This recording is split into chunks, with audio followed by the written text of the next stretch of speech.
Okay, surface tension, interface tension. Okay, for example ఒక బీగర్ తీసుకోండి, ఒక సాలిడ్ వేసామనుకోండి. ఓకే, ఇక్కడ సాలిడ్కి ఇది సాలిడ్ అవుతుంది, గ్యాస్, ఇది సర్ఫేస్ టెన్షన్ యాక్ట్ అవుతున్నట్లు. ఓకేనా, అది ఇంటర్ఫేషియల్ టెన్షన్ అనుకోండి. ఓకే, ఇది ఆయిల్, ఇది వాటర్ అనుకోండి. ఇక్కడ 2 బౌండరీస్ సపరేట్ చేస్తుంది కదా, ఇక్కడ ఇంటర్ఫేషియల్ టెన్షన్ ఉన్నట్లు. ఓకేనా, ఇలా గుర్తుపెట్టుకోండి. నెక్స్ట్ మనకి మెయిన్ డెఫినేషన్స్ తెలుసు కదా. సర్ఫేస్ టెన్షన్ అంటే force per unit length at right angle అని గుర్తుపెట్టుకోండి. Okay, force per unit length right angle అని గుర్తుపెట్టుకోండి. ఓకే, అది ఇంటర్ఫేషియల్ టెన్షన్ వచ్చేసరికి force per unit length at interface, ఎందుకంటే ఇంటర్ఫేషియల్ టెన్షన్ కాబట్టి ఇంటర్ఫేస్ అట్ రైట్ యాంగిల్, ఇది గుర్తుపెట్టుకోండి సింపుల్గా. ఓకే, నెక్స్ట్ మనకి దీంట్లో వచ్చేసి సర్ఫేస్ టెన్షన్ ఎలా డిటర్మైన్ చేస్తాం, ఇంటర్ఫేషియల్ టెన్షన్ ఎలా డిటర్మైన్ చేస్తాం, ఇది అడిగే ఛాన్స్ ఉంది. ఓకే, మనకి మెయిన్ మెథడ్స్ ఏమేమి ఉంటాయి చూడండి. First capillary rise method. Okay, drop weight, drop count. Okay, Wilhelmy plate method, ring detachment or du Nouy tensiometer అంటాం. ఇవన్నీ మెథడ్స్. దీంట్లో ఏమేమి డిటర్మైన్ చేస్తాం చూడండి. దీంట్లో ఒక్కటే మనం సర్ఫేస్ టెన్షన్ డిటర్మైన్ చేస్తాం క్యాపిలరీ రేస్ మెథడ్లో. ఓకే, క్యాపిలరీ రేస్ మెథడ్ అని గుర్తుపెట్టుకోండి. దీనిలో సర్ఫేస్ టెన్షన్ డిటర్మైన్ చేస్తాం. ఇంకా అన్ని దానిలలో surface tension and interfacial tension రెండు డిటర్మైన్ చేస్తాం. ఓకే, ఇది గుర్తుపెట్టుకోండి. నెక్స్ట్ హెచ్ఎల్వి స్కేల్ గురించి అడుగుతారు గైస్. హెచ్ఎల్వి స్కేల్ ఎవరు కనుక్కున్నారు అంటే గ్రిఫిన్. ఓకే, జస్ట్ ఇది ర్యాపిడ్ రివిజన్ లాగా అని గుర్తుపెట్టుకోండి, అందుకే హ్యాండ్ రైటింగ్ మంచిగా రాలేదు. ఓకే, మనకి స్కేల్లో ఎంత ఉంటాయని చెప్పాను. ఓకే, 0 నుంచి స్టార్ట్ అయితే ఫర్ ఎగ్జాంపుల్ ఇక్కడ 18 దాకా అనుకోండి. మనకి స్టార్టింగ్ ఇక్కడ 1, 2, 3లో వస్తాయి కదా. ఓకే, 3 ఉంటుంది. మనకి వాల్యూ తక్కువ ఉంది అంటే ఇది లిపోఫిలిక్ అని మీనింగ్. ఓకే, వాల్యూ ఎక్కువ ఉంది అంటే హైడ్రోఫిలిక్ అని మీనింగ్. ఓకే, దీన్ని మనకి మిడిల్లో ఏమేమి వస్తాయి చూడండి. ఇక్కడ ఫస్ట్ ఇక్కడ నుంచి స్టార్ట్ చేద్దాం. First anti foaming agents starting, అదంతా 1 to 3. Okay, next water in oil. ఇక్కడ వాటర్ ఇన్ ఆయిల్ ఎమల్షన్స్ ఎందుకు వస్తాయంటే ఇది లిపోఫిలిక్ కాబట్టి స్టార్టింగ్ ఇక్కడ మనకి కంటిన్యూస్ ఫేస్ ఆయిల్ కదా, సో మనకి ఇక్కడ water in oil type of emulsions form అవుతాయి స్టార్టింగ్లో. ఓకే, దాని range 3 to 8. Next wetting agents 8 అని గుర్తుపెట్టుకోండి, అంటే 7 to 9 మిడిల్ కాబట్టి 8. నెక్స్ట్ దీని తర్వాత oil and water type of emulsions form అవుతాయి. దీని వాల్యూ 8 to 16. ఇక్కడ అయిపోయింది కదా 8, so 8 to 16. Next detergents level ఎక్కువ ఉంది కాబట్టి 13 to 16. లాస్ట్కి సాల్యుబలైజింగ్ ఏజెంట్స్. Okay, 15 to 18. ఈ రేంజెస్ చూసుకోండి. ఓకే, స్టార్టింగ్ యాంటీఫోమింగ్ నుంచి సాల్యుబలైజింగ్ ఏజెంట్స్ దాకా ఎక్కడ ఏ టైప్ ఆఫ్ ఎమల్షన్స్ ఫామ్ అయితే గుర్తుపెట్టుకోండి. లిపోఫిలిక్ దగ్గర water and of type oil type of emulsions form అవుతాయి. ఇక్కడ హైడ్రోఫిలిక్ దగ్గర opposite oil and water type of emulsions form అవుతాయి. ఓకే, నెక్స్ట్ ఇవి కొన్ని గుర్తుపెట్టుకోండి. సర్ఫేస్ టెన్షన్ మనకు అక్కడ ట్రిపుల్ పాయింట్ అవన్నీ ఎలా కనుక్కున్నాము. ఇక్కడ సర్ఫేస్ టెన్షన్ ఆఫ్ వాటర్కి ఎంత surface tension 72. Okay, surface tension units గుర్తుపెట్టుకోండి, dyne per centimetre. Okay, next మెర్కురీకి సర్ఫేస్ టెన్షన్ ఎక్కువ ఉంటుంది. ఓకే, మెర్కురీకి 476. ఇవి గుర్తుపెట్టుకోండి అంతే. మనకు కావాల్సిండేది దీంట్లో అడిగే ఛాన్స్ ఉండేది ఇవి. ఓకే, లాస్ట్ టైం ఏం అడిగారో చెప్తా చూడండి. దీని నుంచి సర్ఫేస్ ఓకే హెచ్ఎల్బి స్కేల్లో మనకి 1 ఏదనుకుంటుంది, 40 ఏదనుకుంటుంది. Okay, HLB values important. HLB values మనకి స్టార్ట్ అయ్యేది 1 నుంచి కదా. 1 అంటే ఏమన్నా లిపోఫిలిక్ అని చెప్పా, లిపోఫిలిక్. ఓకే, ఇక్కడ ఓలిక్ యాసిడ్ ఉంటుంది 1. తర్వాత గ్లిజరైల్ మోనోస్టేరేట్స్ అంటే ఇప్పుడు ఏమంటారు మేము దీన్ని స్పాన్స్ అంటాం. స్పాన్స్ అంటే ఓకే ఇవి ఇప్పుడు స్పాన్ 80, స్పాన్ 60 ఇవన్నీ మిడిల్ వస్తాయి. So water of oil. Okay, next polyoxy ethylene. Okay, sorbitan mono esters. ఇవన్నీ ఇప్పుడు 15 ఆ రేంజ్లో ఉంటాయి. ఇక్కడ ఏంటి అంటే oil and water type of emulsions form అవుతాయి. స్పాన్స్ అయితే వాటర్ అండ్ ఆయిల్, ఇవన్నీ ట్వీన్స్ అంటాం దీన్ని. So oil and water, tweens ఇక్కడ వాటర్లో సాల్యుబుల్ అవుతాయి. So oil and water. Spans ఆయిల్లో సాల్యుబుల్ అవుతాయి. So water and oil. Okay, based on solubility అనేది టైప్ ఆఫ్ ఎమల్షన్ ఫామ్ అవుతుంది.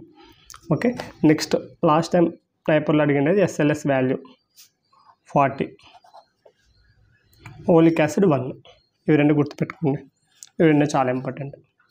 Next surfactants. సర్ఫాక్టెంట్ టైప్స్ అనేది మనకు చాలా important. Okay, cationic, anionic, ampholytic. Okay, cation అంటే ఏంది ప్లస్, యానయాన్ అంటే మైనస్. ఓకే, దీన్ని బట్టి మనము రాయాలి. ఎలా అంటే ఇప్పుడు క్యాటయాన్ ప్లస్ ఏదానికి వస్తుంది చూడండి. ఇప్పుడు క్వాటర్నరీ కాంపౌండ్ ఉంది.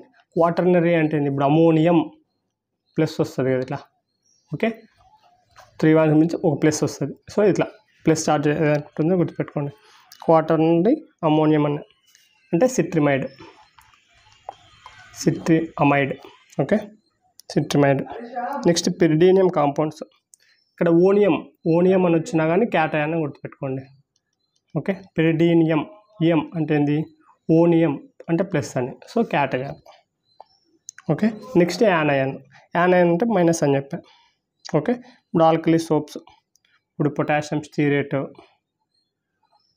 Okay, try ethanol amine acetate.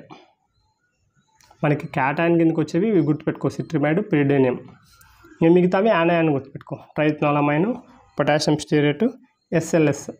ఇది అడిగారు. SLS A type of surfactant అంటే యానయానిక్ సర్ఫాక్టెంట్. ఓకే, నెక్స్ట్ యాంఫోలైటిక్ కిందకు ఏమొస్తాయంటే డోడికైల్ అలనైన్.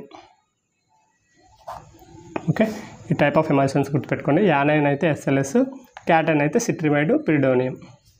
యాంఫోలైటిక్ అయితే డోడికైల్ అలనైన్.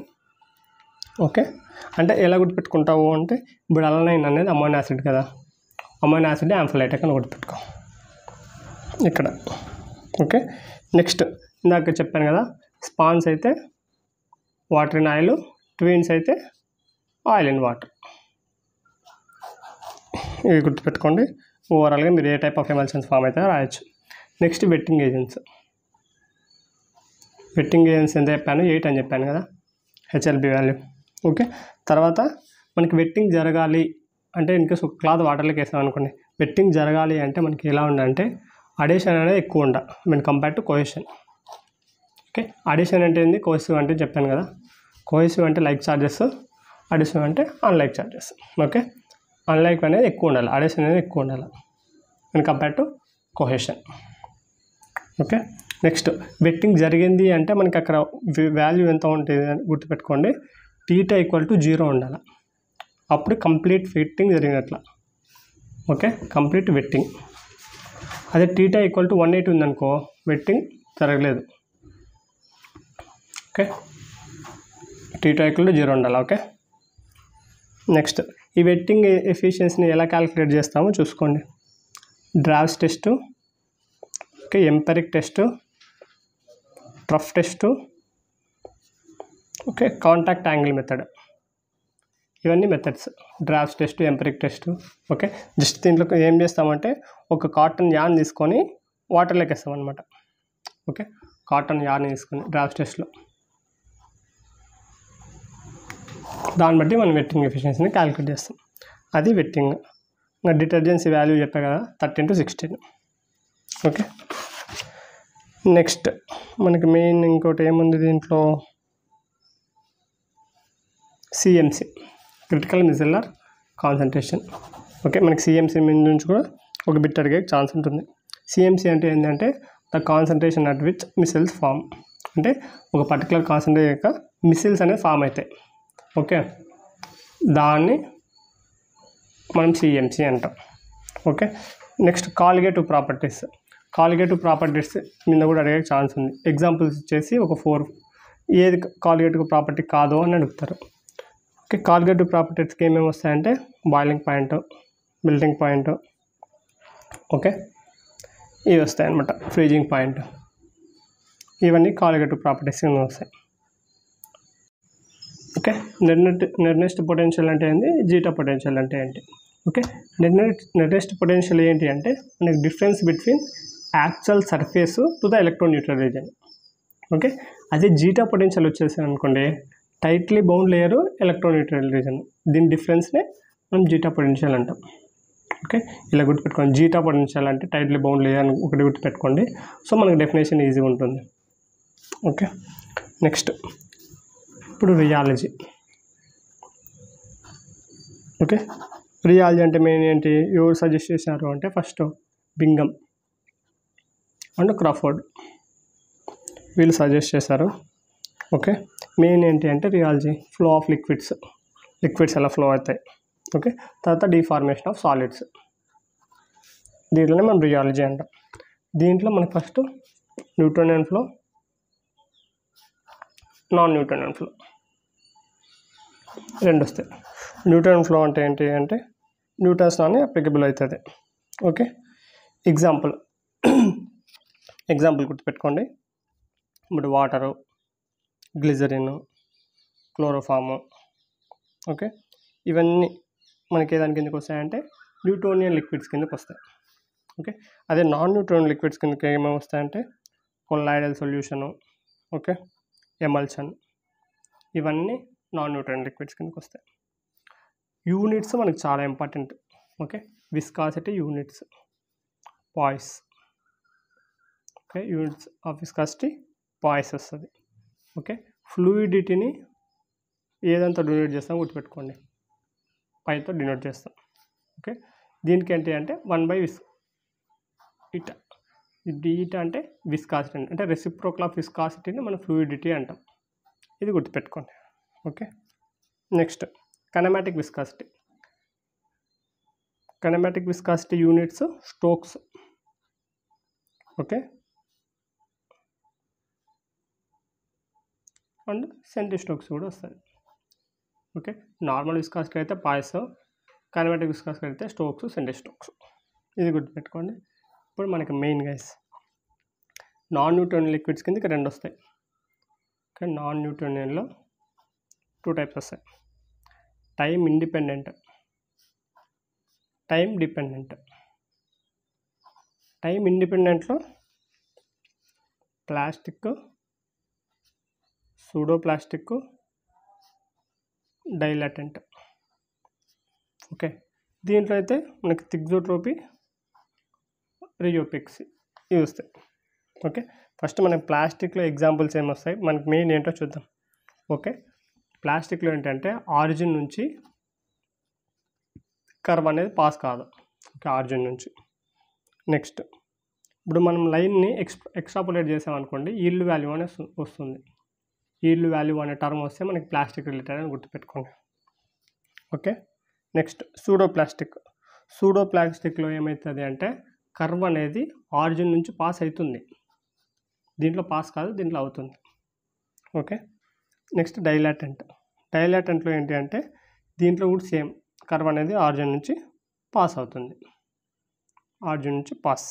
ఓకే, దీంట్లో ఈల్డ్ వాల్యూ ఉండదు. ఓకే, దీంట్లో కూడా నో ఈల్డ్ వాల్యూ. ఓకే, ఇవి రెండు సిమిలారిటీస్ చూడండి కొంచెం. ఓకే, నెక్స్ట్ దీంట్లో మనకి ప్లాస్టిక్లో స్లోప్ అనేది ఈక్వల్ టు మొబిలిటీ. మామూలుగా మొబిలిటీ అంటే మూమెంట్. ఇప్పుడు ప్లాస్టిక్ అనేది మూవ్ కావు అని గుర్తుపెట్టుకోండి, అంటే మొబిలిటీ. అలా గుర్తుపెట్టుకోండి. ప్లాస్టిక్ మూవ్ కావు కాబట్టి మొబిలిటీ అని గుర్తుపెట్టుకోండి, స్లోప్. ఓకే, నెక్స్ట్ ప్లాస్టిక్కి అనదర్ నేమ్ ఏంటి అంటే Bingham bodies. Okay, Bingham bodies అంటాం. సూడో ప్లాస్టిక్కి నేమ్ ఏంటి అంటే shear thinning systems. Shear thinning. డైలాటెంట్కి షీట్ థిక్నింగ్. ఇవి అడిగే ఛాన్స్ ఉంటుంది. ప్లాస్టిక్ అయితే బింగమ్ బాడీస్, సూడో ప్లాస్టిక్ అయితే షీట్ థిన్నింగ్ సిస్టమ్స్, డైలాటెంట్కి అయితే షీట్ థిక్నింగ్ సిస్టమ్స్. అంటే మనకి మెయిన్ ఇక్కడ విస్కాసిటీ బట్టి ఇచ్చారు పేరు. ఓకేనా, దీంట్లో విస్కాసిటీ అనేది తగ్గుతుంది, సో షీట్ థిన్నింగ్ అవుతుంది. ఇక్కడ విస్కాసిటీ అనేది పెరుగుతుంది, సో థిక్ అవుతుంది కాబట్టి షీట్ థిక్నింగ్ సిస్టమ్స్. మనకి ఎగ్జాంపుల్స్ అన్నిటికంటే main flocculated. Okay, flocculated concentrated suspension ఏ టైప్ ఆఫ్ ఫ్లోని ఉంటుంది అంటే ప్లాస్టిక్ ఫ్లో, ఫ్లాకులేటెడ్. ఓకేనా, గుర్తుపెట్టుకోండి, అడిగారు లాస్ట్ టైం. ప్లాస్టిక్ ఫ్లోలో మనకి ఎగ్జాంపుల్ ఏమొచ్చిందంటే ఫ్లాకులేటెడ్ సస్పెన్షన్. ఓకే, తర్వాత అన్ని ఇంకా న్యాచురల్గా ఉంటాయి కదా గమ్స్. ఫర్ ఎగ్జాంపుల్ ఏమేమి చూద్దాం చూడండి. ఇప్పుడు మిథైల్ సెల్లోసు, సోడియం మిథైల్ సెల్లోసు. ఓకే, ఇలాంటి గమ్స్ ఉంటాయి కదా న్యాచురల్ గమ్స్, ఇవన్నీ సూడో ప్లాస్టిక్ ఫ్లో అని ఉంటాయి. ఓకే, అదే డైలాటెంట్కి వచ్చేసరికి మనకి డీఫ్లాకులేటెడ్ సస్పెన్షన్. ఓకే, డీఫ్లాకులేటెడ్ సస్పెన్షన్ చాలా గుర్తుపెట్టుకోవాలి మీరు ఇవి. ఓకే, ప్లాస్టిక్ అయితే ఫ్లాకులేటెడ్, డైలాటెంట్ అయితే డీఫ్లాకులేటెడ్, డిడి అని గుర్తుపెట్టుకోండి. ఓకే, సూడో అంటే ఏంది ఫాల్స్ కాబట్టి గమ్స్ అని గుర్తుపెట్టుకోండి. ఓకే, ఇది చాలా ఇంపార్టెంట్, మిస్టేక్స్ చేయదండి. మనకి ఈజీగా స్కోర్ చేసి సుటిక్స్ అన్నిటికంటే, సో నెగ్లెక్ట్ చేయకండి. నెక్స్ట్ థిక్జోట్రోపీ. ఓకే, థిక్జోట్రోపీ అంటే ఏం చెప్పాను, టైం డిపెండింగ్ అని చెప్పాను. ఓకే, అంటే మనకి ఏమవుతుందంటే జెల్ సాల్ జెల్ సిస్టమ్స్. ఓకే, ఫస్ట్ జెల్లో ఉంటుంది, తర్వాత సొల్యూషన్లోకి ఫామ్ అవుతుంది, తర్వాత జెల్లోకి వచ్చేస్తుంది. ఓకే, మనకి మెయిన్ ఏంటి అంటే దీంట్లో బ్రోనియన్ మూమెంట్ అంటే zigzag movement. Okay, zigzag movement మనం బ్రోనియన్ మోషన్ అంటాం. ఓకే, థిక్జోట్రోపిక్కి ఇప్పుడు జెల్ సాల్ జెల్ కదా, ఫస్ట్ జెల్ ఉంది అంటే సాలిడ్ లాగా అని గుర్తుపెట్టుకోండి, తర్వాత సొల్యూషన్ లాగా అయింది అంటే జెల్ టు సాల్ అయింది, అంటే మనకి విస్కాసిటీ అనేది తగ్గింది, సో సూడో ప్లాస్టిక్ ఫ్లో అనుకోవచ్చు మనం దీన్ని. ఓకే, అర్థమవుతుందా, జెల్ సాల్ కదా అంటే జెల్ టు సొల్యూషన్ అయిపోయింది, అంటే విస్కాసిటీ తగ్గిందని గుర్తుపెట్టుకోండి, సో సూడో ప్లాస్టిక్ ఫ్లో. ఇలా గుర్తుపెట్టుకోండి మనకి థిక్జోట్రోపీ ఆల్సో సూడో ప్లాస్టిక్ అని గుర్తుపెట్టుకోండి. Okay, next anti thixotropy. Anti అంటే ఏంది, ఆపోజిట్ అని, సో సాల్ జెల్ సాల్. మనకి ఇక్కడ విస్కాసిటీ పెరిగింది, సో విస్కాసిటీ పెరిగింది కాబట్టి దీన్ని ఏమనుకోవచ్చు, డైలాటెంట్ అనుకోవచ్చు. ఓకే, మనకి ఇలా కూడా అడిగే ఛాన్స్ ఉంటుంది, సో మీరు కొంచెం ఇవి బాగా గుర్తుపెట్టుకోండి. ఓకే, నెక్స్ట్ థిక్జోట్రోపీని మెజర్ చేయాలి అంటే మనము ప్లానిమీటర్ అనేది యూజ్ చేస్తాం. ఓకే, జెల్ సాల్ జెల్, సాల్ జెల్ సాల్. ఓకే, దీన్ని మనం ఇంకా ఏమంటాం, సూడో ప్లాస్టిక్ అంటాం. ఎందుకు అంటే ఇక్కడ థిన్ అయింది కదా, సో షీట్ థిన్నింగ్. ఇదైతే shear thickening system. Okay, next determinations. Okay, capillary viscometer అంటే విస్కాస్ని మనం డిటర్మైన్ చేయాలి కదా, అది ఎలానో చూడండి. Okay, capillary viscometer, rotational viscometer, okay, falling sphere viscometer. Okay, దీని క్యాపిలరీ విస్కోమీటర్ని మనము ఆస్ట్వాల్డ్ విస్కోమీటర్ పేరు. ఓకేనా, ఆస్ట్వాల్డ్. Okay, ఆస్ట్వాల్డ్ viscometer. దీంట్లో మనం కైనమాటిక్ విస్కాసిటీని యూజ్ చేస్తాం. కైనమాటిక్ విస్కాసిటీ క్యాపిలరీ విస్కోమీటర్లో. ఓకేనా, నెక్స్ట్ రొటేషనల్ విస్కోమీటర్లో మనకి 2 టైప్స్ వస్తాయి, ఇది అడిగే ఛాన్స్ ఉంటుంది. ఓకే, రొటేషనల్ విస్కోమీటర్లో కోవిడ్ టైప్ ఒకటి ఉంటుంది, ఓకే, సీరియల్ టైప్ అనేది ఒకటి ఉంటుంది. కువెట్ టైపు, సీరియల్ టైప్ అనేది 2 ఉంటాయి. ఓకేనా, ఈ కువెట్ టైప్లో ఏంటి అంటే కప్ అనేది రొటేట్ అవుతుంది. ఓకేనా, సి కాబట్టి సి కప్ అనేది రొటేట్ అవుతుంది. సీరియల్ టైప్ అంటే ఏంది, ఆపోజిట్ అని గుర్తుపెట్టుకోండి. కప్పు రొటేట్ కాదు, స్టేషనరీగా ఉంటుంది. బాబు అనేది రొటేట్ అవుతుంది. దీంట్లో కప్పు రొటేట్, బాబు స్టేషనరీ. దానికి ఛాన్స్ ఉంది, జస్ట్ అలా గుర్తుపెట్టుకోండి అంతే. ఓకే. నెక్స్ట్ ఫాలింగ్ స్పియర్, దీన్ని హోప్లర్ విస్కోమీటర్ అంటాం. నెక్స్ట్ ఇంకోటి అన్నిటికంటే మెయిన్ అంటే బ్రూక్ఫీల్డ్ విస్కోమీటర్. బ్రూక్ఫీల్డ్ విస్కోమీటర్లో మనము టీ స్పిండిల్ అనేది యూస్ చేస్తాం. T spindle. ఓకే. జస్ట్ మనకి మెయిన్ అంటే సస్పెన్షన్స్లో పార్టికల్స్ ఉంటాయి కదా, ఆ విస్కాసిటీని డిటర్మైన్ చేసేకి మన బ్రూక్ఫీల్డ్ విస్కోమీటర్ యూస్ చేస్తాం. ఓకే. ఇది మనకి మెయిన్ రియాలజీ నుంచి. నెక్స్ట్ రియాలజీలో అయిపోయింది. ఇప్పుడు next dispersion systems. Okay. Dispersion సిస్టమ్స్లో మనకి ఏమేమి వస్తాయి, ఇప్పుడు కొలాయిడల్ డిస్పర్షన్స్ అని, మాలిక్యులర్ డిస్పర్షన్స్ అని, కోర్స్ డిస్పర్షన్స్ ఇలా. ఓకే. మనకి మెయిన్ అన్నిటికంటే కావాల్సినది కొలాయిడల్ డిస్పర్షన్ అనమాట.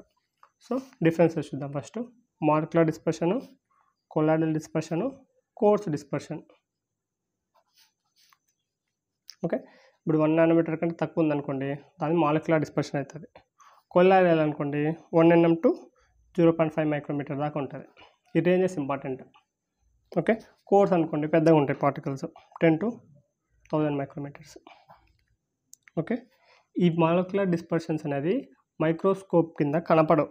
ఓకే. పార్టికల్ చాలా చిన్నగా ఉంటాయి, సో ఇన్విజిబుల్ అని గుర్తుపెట్టుకోండి. ఈ కొలాయిడల్ డిస్పర్షన్స్ అంటే నార్మల్గా మనం చూడలేము, బట్ ఎలక్ట్రాన్ మైక్రోస్కోప్లో అయితే చూడవచ్చు అనమాట. ఎలక్ట్రాన్ మైక్రోస్కోప్ నుంచి ఇవైతే డైరెక్ట్గా కనబడతాయి course dispersions. Okay. Next ultra filters ఉంటాయి కదండి. ఫిల్టర్ అంటే ఫిల్టరేషన్ చేయాలంటే ఫిల్టర్ కావాలన్నమాట, ఆ పోర్ట్స్ నుంచి బయటకు వచ్చేస్తాయి. బట్ కొలాయిడల్ డిస్పర్షన్ అనేది పాస్ కావాలన్నమాట ఫిల్టర్స్ నుంచి. ఓకే. ఈ కోర్స్ అయితే మనం సపరేట్ చేయొచ్చు ఫిల్టర్స్ నుంచి. ఎగ్జాంపుల్స్ గుర్తుపెట్టుకోండి. మాలిక్యులర్ డిస్పర్షన్స్కి ఆక్సిజను, ఓకే, గ్లూకోజ్, ఇవి మాలిక్యులర్ డిస్పర్షన్స్ కిందకి వస్తాయి. ఇది అయితే కొలాయిడల్ సిల్వర్ సొల్యూషన్ కానీ, అంటే ఏజీ న్యాచురల్ గమ్స్, పాలిమర్స్, ఇవన్నీ మనకు కొలాయిడల్ డిస్పర్షన్ కిందకి వస్తాయి. ఓకే. తర్వాత దీంట్లో అయితే కోర్స్లో అయితే ఎమల్షన్స్, సస్పెన్షన్స్ ఇవన్నీ వస్తాయి. ఓకే. మనకి మెయిన్ కొలాయిడల్ అంటే ఏంటి మీనింగ్ అంటే గమ్ అని. ఓకే. గమ్ ఇది గుర్తుపెట్టుకోండి. మనకి రేంజ్ చెప్పాం కదా 0.5 to 1. మనకి రేంజ్ అనేది చాలా important. Next lyophilic colloid, lyophobic colloid, association colloid. ఈ డిఫరెన్సెస్ మీరు చూసుకోవాలి. ఓకేనా. నెక్స్ట్ మనకి దీంట్లో మెయిన్ ఎలా ప్రిపేర్ చేస్తామనేది. ఇప్పుడు లయోఫిలిక్ అనుకోండి ఈజీగా ప్రిపేర్ చేస్తాం, ఎందుకంటే డిస్పర్షన్ ఫేస్కి డిస్పర్షన్ మీడియానికి మంచి ఇంట్రాక్షన్ ఉంటుంది కాబట్టి ఈజీగా ప్రిపేర్ అయిపోతాయి. అదే లయోఫోబిక్ అనుకోండి కష్టం అన్నిటికంటే. ఎలానో చెప్తా చూడండి. లయోఫోబిక్ కొలాయిడ్స్ దీనిలో 2 వస్తాయి, డిస్పర్షన్ మెథడ్, తర్వాత కండెన్సేషన్ మెథడ్. డిస్పర్షన్ మెథడ్లో మనకి ఏమేమి యూస్ చేస్తామంటే colloidal mill. Okay. Colloidal mill దీంట్లో అంటే ఆ కోర్స్ పార్టికల్ ఉంటుంది కదా, ఇందాక చెప్పాను కదా, కోర్స్ పార్టికల్ అనేది దీన్ని ఒక చిన్న హోల్ నుంచి పంపిస్తారనమాట. దాంట్లో కట్ అయిపోయి కొలాయిడల్ మిల్లో మనకి కొలాయిడల్ డిస్పర్షన్ అనేది ఫామ్ అవుతుంది. Next peptization. పెద్ద పెద్దగా ఉంటాయి కదా, దానిలో బ్రేక్ చేస్తామంట. బ్రేక్ చేస్తే పార్టికల్ సైజ్ తగ్గిపోతుంది. ఓకే. అప్పుడు కొలాయిడల్ డిస్పర్షన్ ఫామ్ అవుతుంది, అది పెప్టైజేషన్. తర్వాత ఎలక్ట్రికల్ డిస్పర్షన్. ఇవన్నీ methods. Electrical dispersion, ultrasonic reduction. Okay. ఇవన్నీ types for preparing the lyophobic colloids. Next condensation method. Condensation అంటే స్మాల్ పార్టికల్స్ కలిసి పెద్ద పార్టికల్ అవుతుంది. అంటే ఇందాక చెప్పాను కదా, ఇది బ్రేక్ చేసామనుకోండి అవి కొలాయిడల్ మిల్లు, పెప్టైజేషన్ ఇలాంటి రిలేటెడ్ వస్తుంది. కండెన్సేషన్ అయితే ఈ మాలిక్యులర్ డిస్పర్షన్స్ని కండెన్స్ అయితే కొలాయిడల్ డిస్పర్షన్ వస్తుంది. దీన్ని బ్రేక్ చేస్తే ఇది వస్తుంది, ఇది కండెన్స్ చేస్తే ఇది వస్తుంది. ఓకే. Colloidal dispersion. దీని కిందకి ఏమొస్తాయి చూడండి, స్మాల్ మాలిక్యూల్స్ ఉంటాయి కదండి, అవి కండెన్స్ అయిపోయేసి కూల్ టెంపరేచర్ దగ్గర న్యూక్లియై ఫామ్ అవుతుంది. న్యూక్లియై నుంచి కొలాయిడల్ డిస్పర్షన్ ఫామ్ అవుతుంది. ఓకే, నెక్స్ట్ ఇవి ఓవరాల్గా మనకి మెథడ్స్ కిందకి వస్తాయి. Next purification methods.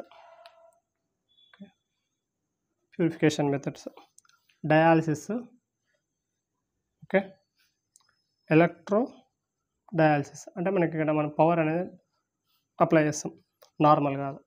తర్వాత ultra filtration. Okay, normal dialysis ఏంటి అంటే అయాన్స్ మాలిక్యూల్స్ సపరేట్ చేస్తాం. ఓకే, నెక్స్ట్ ఎలక్ట్రో దాంట్లో ఏమవుతుందంటే నాన్ అయానిక్ కూడా సపరేట్ చేస్తాం. ఓకే, ఎందుకంటే పవర్ అప్లై చేస్తున్నాం కాబట్టి. అల్ట్రా ఫిల్టర్స్లో అయితే ఎలక్ట్రోలైట్స్ కోసం. ఓకే, ఎలక్ట్రోలైట్ సపరేట్ చేసేకి ultra filters. Okay, next Tyndall effect. Tyndall effect అంటే ఏంటి, మనకు ఒక విజిబుల్ లైట్ అనేది ఒక పార్టికల్ మీద పడేసి స్కాటరింగ్ అవుతుంది. ఓకే, అది టిండాల్ ఎఫెక్ట్ అంటాం.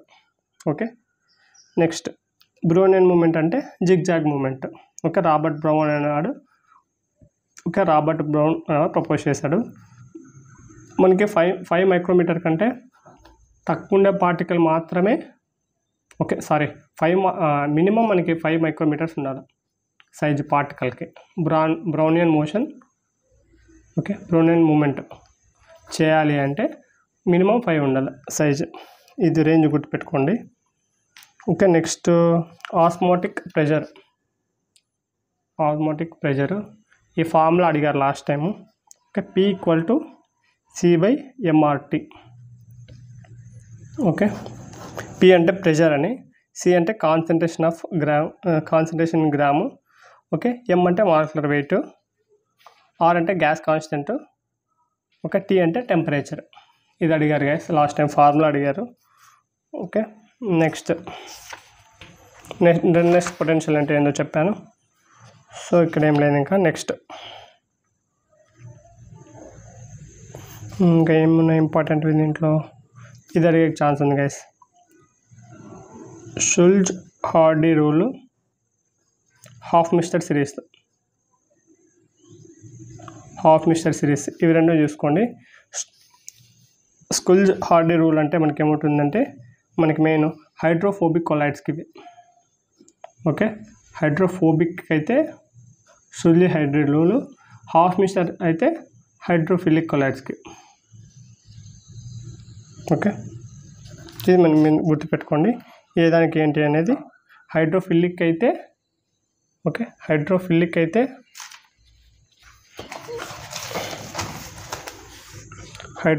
హాఫ్ మిస్టర్ సిరీస్, హైడ్రోఫోబిక్కి షుల్జ్ హార్డీ రూల్.